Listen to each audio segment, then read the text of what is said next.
يا أيها الذين آمنوا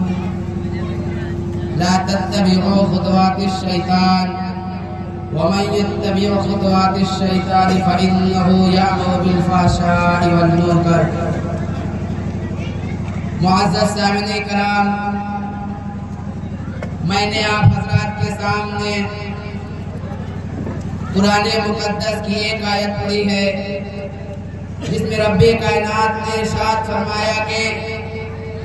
اے ایمان والو، شیطان کے نقش قدم پر مت چلو، اور جو شخص شیطان کے نقش قدم پر چلے گا تو شیطان اس کو بے حیائی اور برائی کا حکم دے گا۔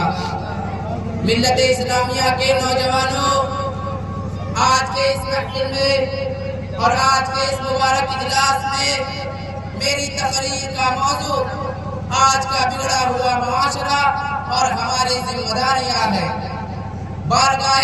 دل میں دعا کیجئے کہ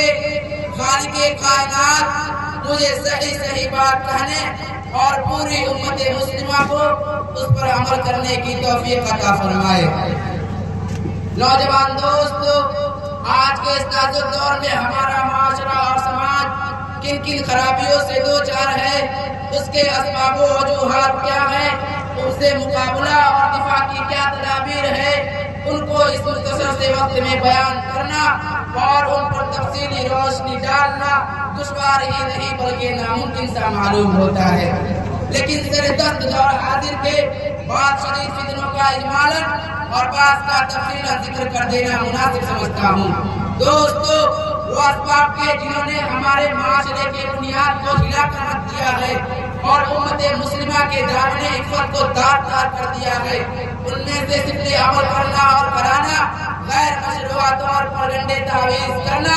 غیر شرعی کاموں کے لیے منت ماننا، ماں باپ کی نافرمانی کرنا، مردوں کا ٹخنوں سے نیچے پائجامہ پہننا، غیر محرم مرد اور عورتوں کا بے محابہ ملنا جلنا، لغو تفریحات میں وقت ضائع کرنا، ریڈیو ٹیلی ویژن پر فواہشات اور حیاسوز مضامین کا نشر ہونا، ان کا دیکھنا اور سننا، سنیما دیکھنا، جوا کھیلنا، عورتوں کا بے پردہ رہنا اور ننگے سر گھومنا پھرنا، گلا بازو اور پیٹ کا کھلا رہنا، باریک لباس پہننا، شوہر کی امانت میں خیانت کرنا، دفاتر میں نامحرموں کے ساتھ کام کرنا، بے پردہ بازاروں میں جانا، کالجوں میں نوجوان لڑکوں اور لڑکیوں کا مخلوط تعلیم حاصل کرنا، رشوت لینا اور دینا، سود لینا اور دینا، غیبت کرنا یا سننا، تصاویر کا رکھنا اور دیواروں پر لگانا، شوقیہ کتا پالنا، تقاریب شادی میں روپیہ پیسہ نمائش کے لیے خرچ کرنا،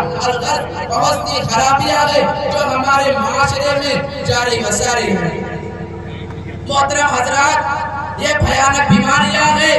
جن کا تذکرہ اجمالی طور پر میں نے آپ کے سامنے رکھا۔ طول میں نہ جاتے ہوئے بعض شدید فتنوں کی وضاحت کر دینا چاہتا ہوں۔ مناسب معلوم ہوتا ہے کہ اولاً اس فتنہ کا تذکرہ کیا جائے جس نے شرم و حیا کا جنازہ نکال کر مکاری و عیاری کو عام کر دیا ہے، جسے لوگ سنیما سے یاد کرتے ہیں۔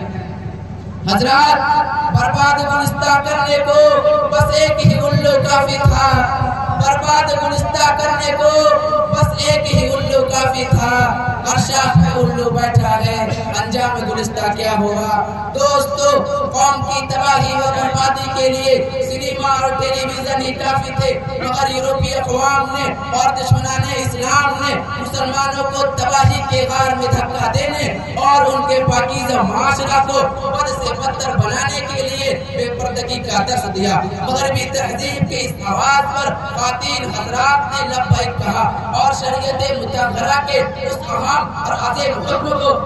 پسے پشت ڈال کر بے پردہ گھومنے لگے۔ حالانکہ آدم علیہ السلام سے لے کر نبی اکرم صلی اللہ تعالی علیہ وسلم تک پوری دنیا کے تاریخ میں عورت مرد کے باہم اختلاط کو کبھی اچھا نہیں سمجھا گیا۔ موسیٰ علیہ السلام نے جب مدین کا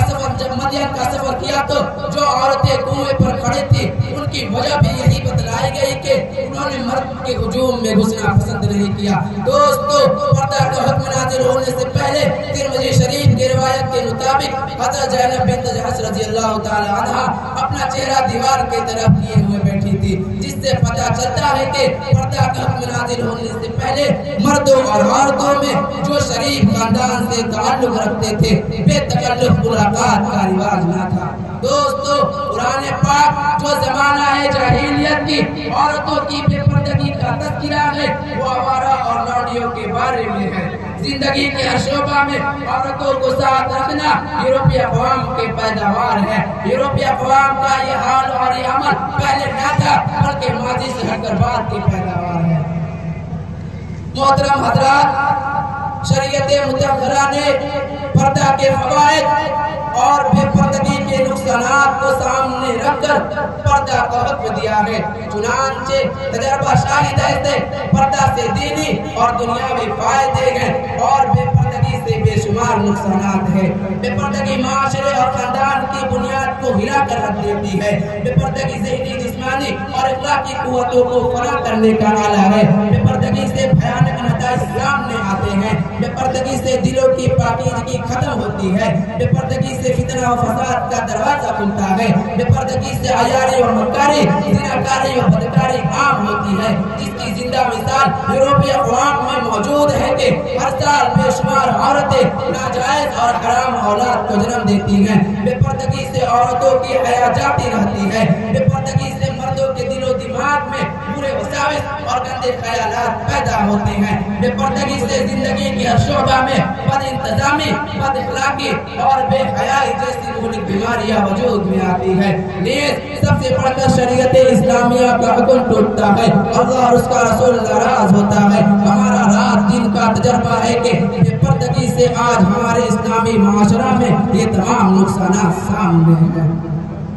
حضرات، ہماری ذمہ داری ہے کہ عورتوں کو پردہ کا حکم سنایا جائے، ازواج مطہرات کی حالات اور ان کے پاکیزہ سیرت کو ان کے سامنے رکھا جائے۔ قرآن پاک میں پردہ پر کس قدر زور دیا گیا ہے اور احادیث پاک میں کس قدر پردہ کی اہمیت کو بیان کیا گیا ہے وہ سب ان کو سنایا جائے۔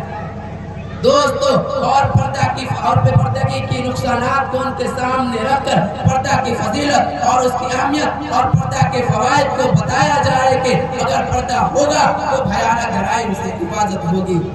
اگر پردہ ہوگا تو بھیانک جرائم سے حفاظت ہوگی، اگر پردہ ہوگا تو پاک دامن خواتین کا چہرہ اوباش اور بدکار لوگوں کی نظروں سے محفوظ رہے گا، اگر پردہ ہوگا تو ان کے حسب و نسب کسی قسم کا داغ دھبا نہ آئے گا، اگر پردہ ہوگا تو مردوں اور عورتوں کا دل و دماغ شیطان کی وسوسوں سے پاک صاف رہے گا، اگر پردہ ہوگا تو خاندان والے عورت کو عفت کی داد دیں گے، اگر پردہ ہوگا تو ذہنی و جسمانی قوتوں میں اضافہ ہوگا، اگر پردہ ہوگا تو فتنہ فساد اور فواحش کا دروازہ بند ہوگا، اگر پردہ ہوگا تو عورتوں کی حیا باقی رہے گی، اگر پردہ ہوگا دلوں میں پاکیزگی رہے گی، اگر پردہ ہوگا تو عورتوں کی حیا باقی رہے گی، اگر پردہ ہوگا تو آخرت میں نجات کا سامان ہوگا، اگر پردہ ہوگا تو شریعت کے حکم پر عمل ہوگا۔ دوستو ہماری ذمہ داری ہے کہ اپنی عورتوں کو بے پردہ نہ رہنے دیں، تاکید کے ساتھ ان کو پردہ کی تعلیم دی جائے، کالجوں میں بے پردہ تعلیم حاصل کرنے سے اپنے بچیوں کو روکا جائے، آقا مدنی صلی اللہ علیہ وسلم کے گھروں کے احوال ان کے سامنے رکھے جائیں، ڈاکے کی چوٹ، جلسوں اور دینی محفلوں میں اس پر زور دیا جائے، نیک اور باپردہ خواتین کی زندگی ان کے سامنے رکھی جائے۔ محترم حضرات، آج کے اس پرفتن دور میں اور پرآشوب دور میں چاروں طرف فساد کا ماحول پھیلا ہوا ہے،